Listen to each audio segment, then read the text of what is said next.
Hi guys, welcome in this channel. This reading is for collective, your energy at this time. Energy of collective around this time.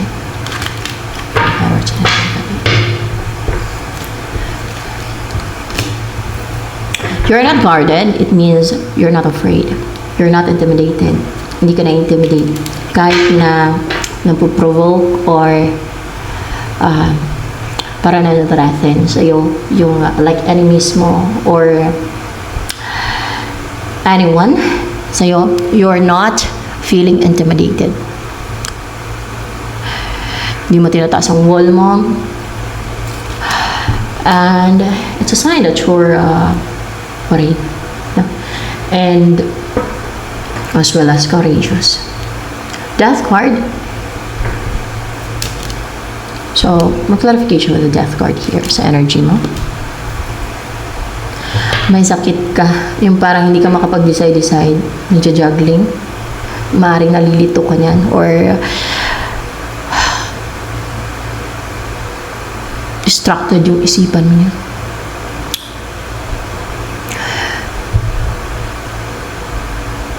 You can't able to make a decision. Or else, more clarification with the Two of Pentacles here.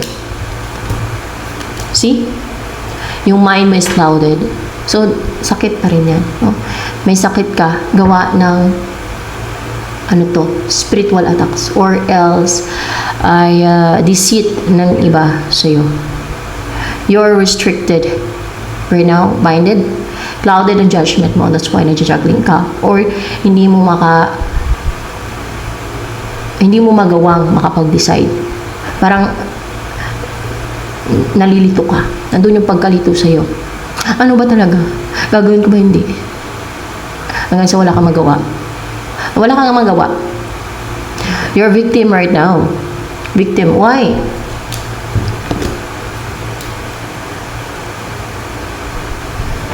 The Lovers. More clarification with the Lovers here.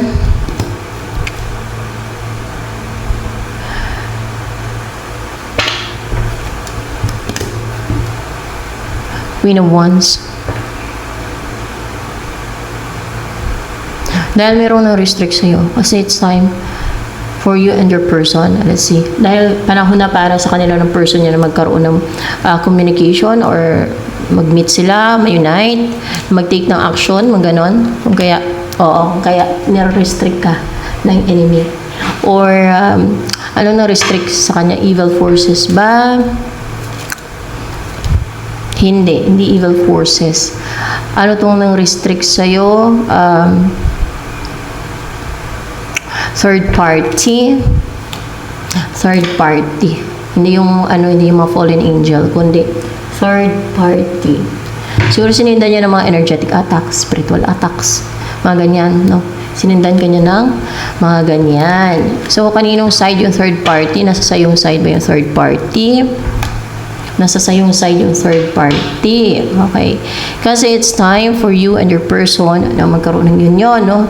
So, pinipigilan ka, nire-restrict ka ng third party. Nahirapan ka ngayon. Talaga nahirapan ka niyan. Naka-restrict ka eh. It's time for you and your person to take action confidently, bravely,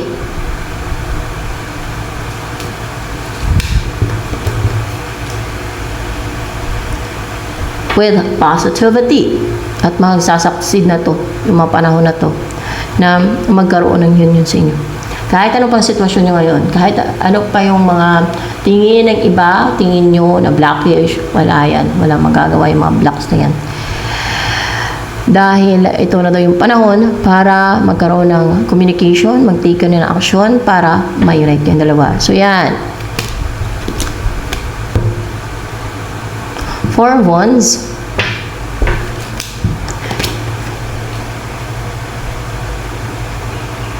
Merong mahihiwalay sa kanyang person. Hindi magagrant ang kanyang wishes. Kasi lalayuan siya ng person niya. Yun na yung third party, lalayuan. No? Kasi it's time for you to take action, to start a relationship na there's growth. Nasa side ng Diyos. Hindi doon sa third party na sa side ng kadiliman, sugo ng kadiliman. Tama bang sugo ng kadiliman ng third party na yan? Hindi siya sugo ng kadiliman. Siya ay alagad ng kadiliman, third party. Yes, third party, alagad ng kadiliman. Kaya nare-restrict ka niya eh. May ginagawang demonic yan. Alagad siya ng kadiliman. Yung third party na yan. So, what will happen to you next? Magician. Maging kompleto na din yung ano mo, yung tools mo. Magagawa mo na yung parang imposible na gawin mo ngayon kasi naka-restrict ka. Pag kompleto yung tools mo, hindi ka na yung ma-restrict. Pag ganyan na magician, wala nang imposible. Wala nang maka-restrict sa'yo. Wala nang makabind sa'yo. Wala nang makakontrol sa'yo. Wala nang makapang-manipulate sa'yo. And the Chariot, hindi na to makapang-send itong ano na to, itong Hierophant. Let's see, sinundan ng Hierophant eh. Yes, yung gusto mang control sa'yo. Ito yung third party na yan na gusto, controlling to eh. Gusto obsession sa'yo. Or demonic kasi oh, yung energy niya. Gumagawa ng ano to, black magic, witchcraft, yung mga ganito. The devil, dealing with the devil. Bininta niya ang kaluluwa niya para lang, tama bininta niya ang kaluluwa niya, o sinanla, ganun, same pa rin yun eh. Para lang magkaroon ng kapangyarihan na galing kay Satanas, you know, yung nakapangyarihan. Magagawa siya ng mga witchcraft para maging effective. Ganyan sila. Ganyan sila. Tapos, syempre, sa harap ng mga tao, they will pretend, maka-Diyos sila. Nagsisimba pa nga yung karamihan sa mga yan eh. Para simba pa nga. Yun alam ko. Tama ba? Pala simba ba yung ano? Mga witches. Wizard. Wala simba yan sila. Akala nila madala nila sa pagsisimba nila yung mga kasalanan nila. Hindi. They will be thrown in the lake of fire. Anong warning ng God? Yung mga gumagawa ng witchcraft, yung mga nagpa-practice ng witchcraft, tatapos nun sa lake of fire na may sulfur, di ba? Ang kaluluwa. So, akala nila, madala nila sa pagsimba-simba nila. Sige sila kagawa ng witchcraft, tapos simba, akala nila, patawarin na lang sila ng Diyos. Diyan sila nagkakamali. Malaman nila yung afterlife. Sayang ang simba nila. Yung ginagawa nila, kademonyuhan. Wala silbi yung simba nila. Na, yan ang ginagawa nila. They will believe it or not. The truth is in the Bible. Tatapon sila ng God sa lake of fire na may sulfur. Hindi ako nang irritate. Hindi ako nang re-retar. Hindi ako nang puprovoke. Sinasabi ko lang ang totoo. Hindi din ako nagyayabang. Di baling magsalita ko, katotohanan naman yan. Nasa Bible yan. Hindi na ito makapang-atake. Oh. Hindi na makapanugod. Like energy or attacks, spiritual attacks ng yung ito, yung gusto mangontrol, manipulate. Yung tinanggalan niya kanya ng free will. Yan. Na siya ang masunod sa buhay mo, sa mga desisyon mo. Kaya nag-juggling ka, hindi ka makapag-decide eh. Kaya kinontrol ka niyan. Minanipulate niya yung isip mo. Nirestrict ka niya, pinaklouded yung judgment mo, sinendan niya ng mga illusion, lies and deception. Yan.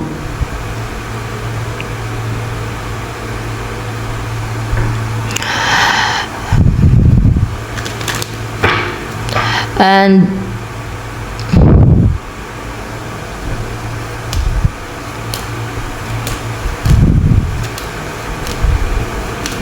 what's the next chapter of your life? Nagsisimba talaga yan sila, para pangasimba eh. Para active pangasimbahan yung mga ganyan eh. Kasi akala nila madala nila sa pagsisimba, sa pagsuserve sa simbahan. Kahit yung mga African na nag-expose sa mga witches, mga leader ng nila, Coven, para simba daw, parang hindi makabasag plato, parang hindi sila mahalata na sila ay alagad ng dilim ng the devil's kingdom. Kasi ayaw nilang ma-expose, ayaw nilang malaman, mahalata ng mga tao. Pag nabuking kasi, masira yung image nila. Di ba? May image pa silang iningatan. Masama yung tingin sa kanila ng mga tao. Di ba? Kaya magpe-pretend sila na sila ay sa Diyos. Yan. So, hindi ka na malilito. Hindi ka na maguguluhan yung isip mo. Hindi ka na din magja-juggling kasi hindi ka na malilito eh. You will know the truth. You will see the truth. Makakapili ka na kung meron kang choice. Makakapag-decide ka na. Yan. At meron ka na mga ibabasura like options or hindi mo kailangan mga opportunities na alam niyo yung mayroong mga opportunities na yung pala mga scam no, when it comes to finances, mga ganun ba? O kaya kung when it comes to person naman, alagad ng dilim, yun ay mga lang pala, mga huwad, no, nagkukunwari na sila yung sugo ng Diyos o yung meant kayo para sa isa't isa. Yung mga gumagawa ng witchcraft, hindi yan sa Diyos, hindi bibigay niya ng Diyos sa people niya para maging partner. Yung mga gumagawa ng witchcraft po, nagpapagawa ng witchcraft para lang magkatuluyan sila ng person niya. Kung yung tao na yan, yung person na yan, ay sa Diyos yan, hindi yan papartneran ng Diyos ng alagad ng kadiliman. Remember that. Basta gumagawa ng witchcraft, hindi sa Diyos yan sila. Hindi yan suportado ng Diyos. Walang Diyos yan sa buhay nila. Satanas ang sa buhay nila. Alagad ni Satanas nga yan eh. Paano sa Diyos yan? Hindi yan i-recommend ng Diyos. Hindi yan ang i-partner ng Diyos kung sa Diyos ka. O ikaw ay sumulunod ng Diyos, o ikaw ay tunay na maka-Diyos, hindi ka pa-partnera ng alagad ng kadiliman. Witch, aswang, mangkukulam, mambarang. Hindi yan i-pair sa'yo. O kung yung nagpapakulam o nagpapabarang, same lang yan. Yung pinapagawan ka ng ginagayuma ka, hindi yan ang i-prepare sa'yo ng Diyos kung side ka ng Diyos. Maliban kung pareho kayong alagad ng kadiliman, hindi match kayo, di ba? Ganun lang po yun. So, common sense ba naman? Pa-partner ba na? Yan bang i-destin ng Diyos sa'yo, yung alagad ng kadiliman, gumagawa ng witchcraft? Deceitful, napapagawa sa mga mangkukulam para lang siya yung makatuluyan mo, dadayain niya, mandaraya. Hindi. Kaya siya ang gumagawa ng witchcraft, same lang yun. Lumabas ang devil dito. Etong na to, gusto mangontrol sa'yo ng third party, magluluksa yan eh. Magra-regret yan sa mga ginawa niya. Bakit?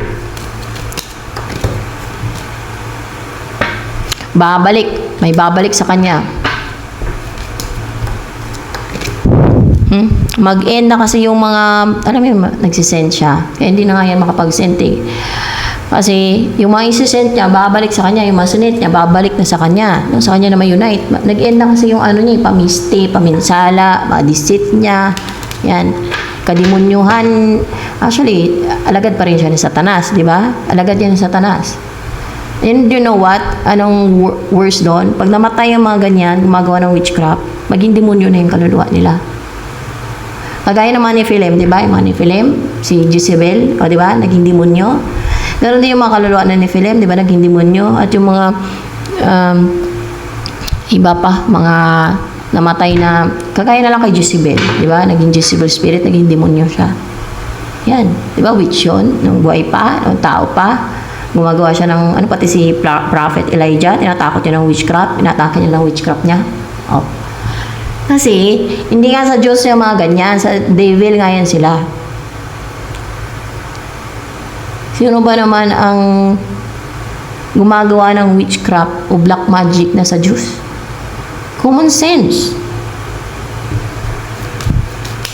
Hindi yan ang i-rito ng Diyos, hindi yan ang i-partner ng Diyos sa pinili niya, sa people niya. Dahil yan ay sa kadiliman yan sila. Pinapapatay nga ng Diyos yan eh. Di ba? Yung mismong God na Diyos na Ama, pinapapatay ng God yung mga mangkukula, mambabarang na yan. Yung mga gumagawa ng black magic, witchcraft, sorcery. Pinapapatay niya yun. Yung mga gumagawa ng voodoo, mga ganyan. Pinapapatay niya yan. Sa Exodus 22:18, pinapapatay niya yan. Yung utos ng Diyos, patayin ang mga gumagawa ng black magic, mga witches, wizards, warlocks, magicians, evil magicians. Nandun yun sa Bible. Hindi nila matanggap, masakit, ma-atake na naman yan sila ng mga magsumo na naman sila ng diablo nila kasi bininta nila doon. Magsumo naman yan sila sa akin dito ng mga fallen angels nila, mga pinagbintahan nila ng kaluluwa nila, pinagsalaan nila at bininta ng kaluluwa nila. I don't care. Because I don't care. I'm not afraid. I'm not afraid anymore. Hindi ako takot sa mga ganyan.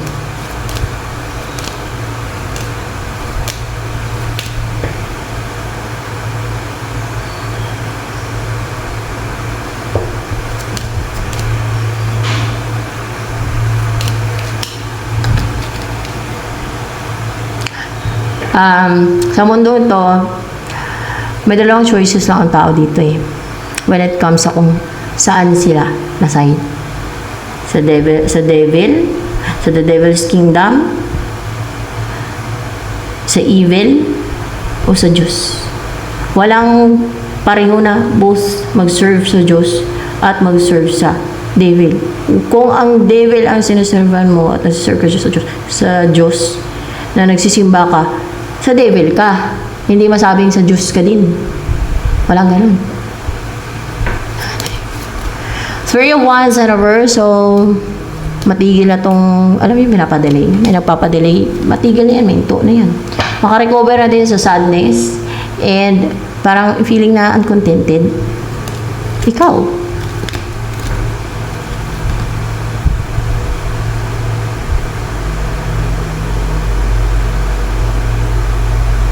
Itong mga cheater na to, gumagawa ng deceit dito, scheme o pagnanakaw, ng mga na to, mga kaaway, wala na yung third party na yun, superior, no? Feeling powerful, superior, mamigil daw. Hindi na yung mapakadlang. Gusto pumigil, mamigil. Hindi na yung makapakadlang yung mga.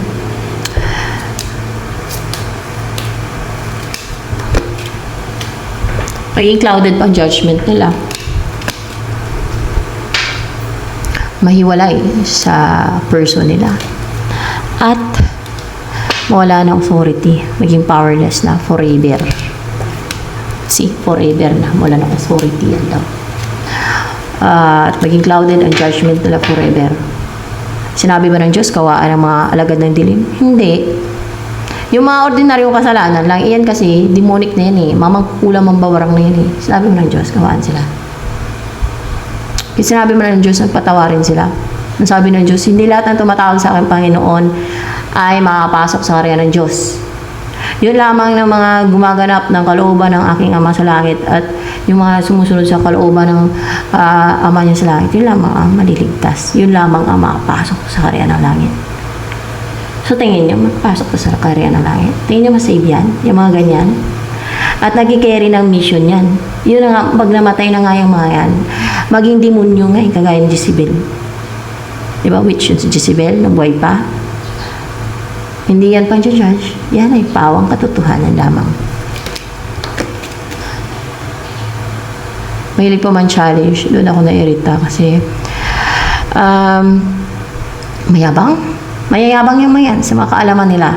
Sa lihim na kaalaman nila galing kay Satanas. Yun na yung lihim na kaalaman nila. Lihim na karunungan daw nila. Yung itim na kapangyarihan nila. Na pinagpalit nila sa kaluluwa nila. Pinagpalit nila yung kaluluwa nila para magkaroon lang sila ng ganyan. Na kapangyarihan. Itim na kapangyarihan. Sa Diyos ba yan? Ang kaluluwa nga nila, pinagpalit na nila paano sa Diyos? Kaluluwa nga nila, hindi na sa Diyos Pinagpalit na nila doon kay Satanas ng kapangyarihan So sa Diyos ba yan? Yung pagsisimba nila at mga sinasabi ng about sa Diyos, pretension lang yan. Kahuran. Pagkukunwari. Galing ng mayan. Mask. Galing magsinungaling ng mayan. Very manipulative pa yan. Paniwala ko kung mahina ang utak mo talaga. And you know what? Mamayan, mahilig yan mang trigger ng mga gagawa nila ng ano. Tapos, pag nagalit, yung tin-trigger nila para magalit, sila na magma-feeling victim, no? Sila nang magkunwari na biktima. They will act as the victim na. Yung ginagawa nila ng manipulation, minamanipulate nila, na tin-trigger nila para magalit, yun daw villain. Yun na palabasin nila, yun ang villain daw, yun ang masama. Kasi manipulative nga sila. Sinasadya nila yun, set up nila yun. Sadya nila yun. Magkunwari lang sila, inusinti sila pa biktima, ganyan sila. Kasi nga, gano'n naman sa evil na side.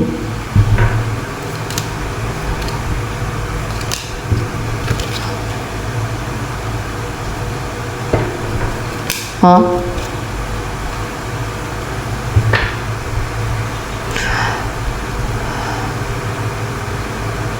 The moon. Itong ano na to, itong gumagawa ng deceit, manipulation, nagsisend ng illusion sa isipan ninyo ng person mo, sa isipan mo,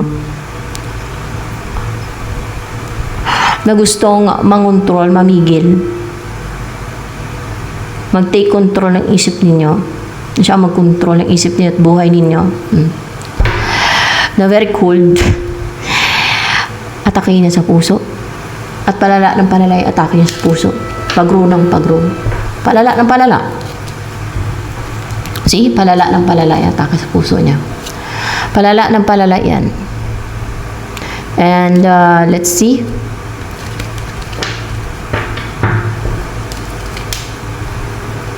Hindi yan kademonyo na palala ng palala. Sila nga yung kademonyo ang ginagawa nila eh. Sila yung deceptive eh. Sila yung gumagawa ng ano eh. Sino sa kanila? Magbigay ng sakit na ganyan? Siyempre, Diyos. Di ba pinapapatay nga ng Diyos yung mga yan? Yung mga witches, wizards, warlocks? Alam nga ng Diyos mismo, hindi papatay ng Diyos mismo. Nautos pa nga ng Diyos, patayin sila eh. Tingin nila, hindi sila papatayin ng Diyos. Papatayin sila ng Diyos. Inuutos nga ng Diyos, patayin sila eh. Sa bilang buhay nga, demonyo na yung kaluluwa nila eh. Hindi na ano eh. Hindi na kaluluwa ng tao, demonyo na, kagaya ni Jezebel. So, hermit. Kaya, i-isolate niya yung sarili niya. Bakit? Atakihin siya sa puso. Magkukulong yan sa bahay niya. O, ninervyusin yan, kakabahan yan. Palala ng palala, atake sa puso. Of course, ang ending, kamatayan. Sa bilang buhay, ano pa ba in-expect nila? Lang ano, maligtas pa, ganyan ang ginawa nila. Yan ang gagawa nila. Gusto nila magbago, ano ginawa nila? Patuloy sila. Gagawa ng witchcraft nila. Yabang eh. Yan ang mayayabang. Nagyabang lang naman, kademonyohan pa yung pinagyayabang. Yung alam nila sa kademonyohan, yung karunungang lihim nila galing kay Satanas, yung kapangyarihan ng itim nila na pinagpalit nila ng kaluluwa nila, yun ang pinagyayabang nila. So, high priestess universe, maging cold and vicious to dahil walan siya ng spiritual powers o spiritual ayun kakaya na mag-manifest yung mangyari, yung minamanifest niya yan, forever forever yan, forever habang nabubuhay siya. Mamatay din yan, mamamatay yan, pinapatay nga ng gadi, papatayin ng gad yan. Papatayin agad ng gad yung mga yan. Pinapapatay nga ng gadi. Nakakatakot para sa kanila. Pero sa mga biktima nila, malaking kaluwagan yan. Patayin yung mga yan.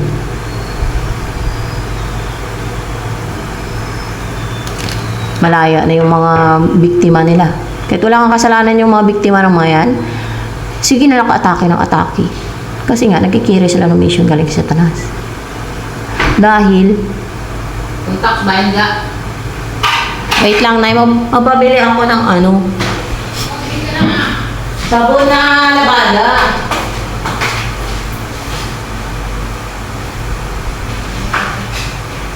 Pabili na ako sabon na labada.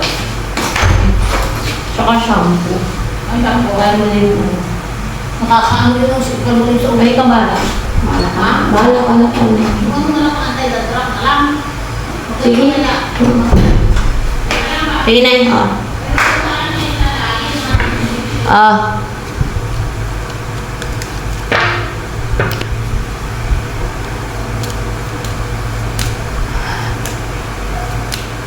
And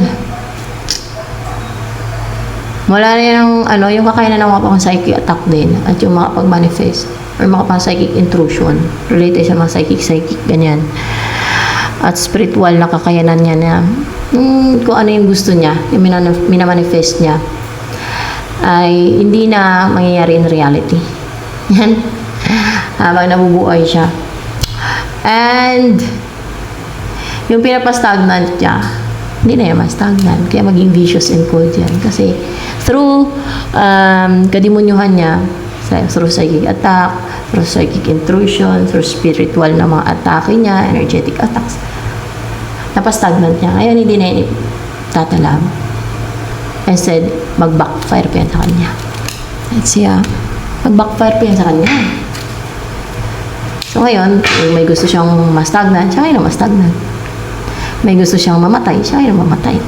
Kung may gusto siyang magkasakit, siya ay magkasakit. Kung may gusto siyang pinsalain, siya ay pinsala, mga paminsala niya. Di ba? Yan ang justice agad. Yan ang justisya agad. Kasi, alam niyo kung bakit? Kahit wala namang kasalanan yung mga yan, mainggit lang yung mga yan, iiral paggagahaman nila, mamisti sila, maminsala sila ng mga witchcraft nila kasi nga alagad ng kadiliman na. Demonyo na nga eh. Pag namatay nga, demonyo na ang kaluluwa nila eh. O, mag-unstable yan. Mag-unstable yan, wala na yan ng pera. Huh? Kung ano yung hiniling niya, na mangyari siya wala ng pera, wala ng income, maka-experience ng financial crisis, siya na yung dadanas niyan. Yan. Kung ano yung sinensin sa'yo na madanas ka ng financial crisis, yan na yung dadanas ng financial crisis o financial constraint. Knight of Swords.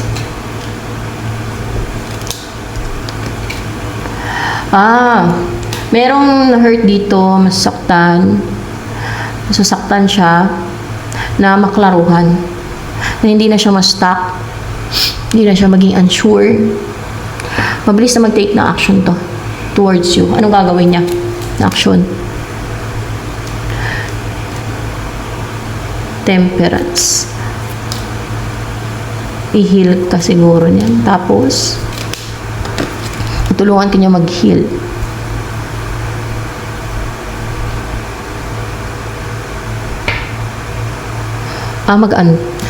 More clarification pa dito. Mag-effort to eh. Mag-effort, mag-put ng hard work. Pero mukhang mag-antay muna to. Baka may naantay pa siya. No? Mag-antay muna siya ng siguro kahit kunti lang. Tapos mag-effort na yun at mag-put ng hard work. Why there's 7 of Pentacles here?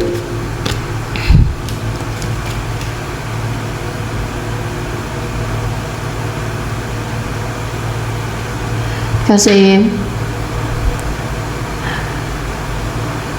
mag-antay ito na na mag-heal siya or